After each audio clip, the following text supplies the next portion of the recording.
என்ன பண்றீங்க? நான் 12th முடிச்சுட்டு வேலைக்கு 12th பாஸா? ஃபெயில் தான். ஏன்? படிப்பு வரையில.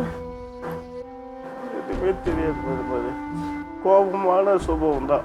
நல்ல கோபமான சுபாவமா? பார்த்தா ரொம்ப சமத்து பிள்ளையா இருக்கா.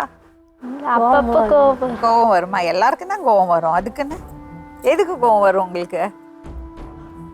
வீட்டில் சண்டை போட்டா. எதுக்கு சண்டை போடுவீங்க? அம்மா திட்டுவாங்களா? அப்பா. அப்பாவா? எதுக்கு திட்டுவாரு?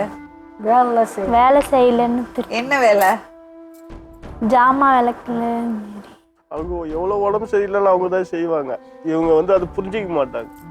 எவ்வளோ அவங்க அம்மா உடம்பு சரியில்லாம நம்ம வீடு வந்து சங்கடமாக அந்த பாசெல்லாம் பிடிச்சிருக்கு. நம்மளுடைய ஓப்பன் பிளேஸ் தான் பாத்ரூம். கிராம சைடில் காலெல்லாம் பாசு பிடிச்சிருக்கு. இந்த மழையிலே ரொம்ப கஷ்டப்பட்டு வேலை செய்வாங்க. இவங்க வந்து செய்ய மாட்டாங்க. அந்த இது வர நம்ம எதாவது திட்டினா கூட எதாவது திட்டிடும் பேசுன்றதால பேசுறதில்ல. அவங்க அண்ணங்கிட்ட சொன்னாலும் புரிஞ்சிக்காது. அவங்க அண்ணன் ஏதாவது கோவத்தில் ஒரு அடி அடிச்சுன்னு கூட அடிச்சிடும்.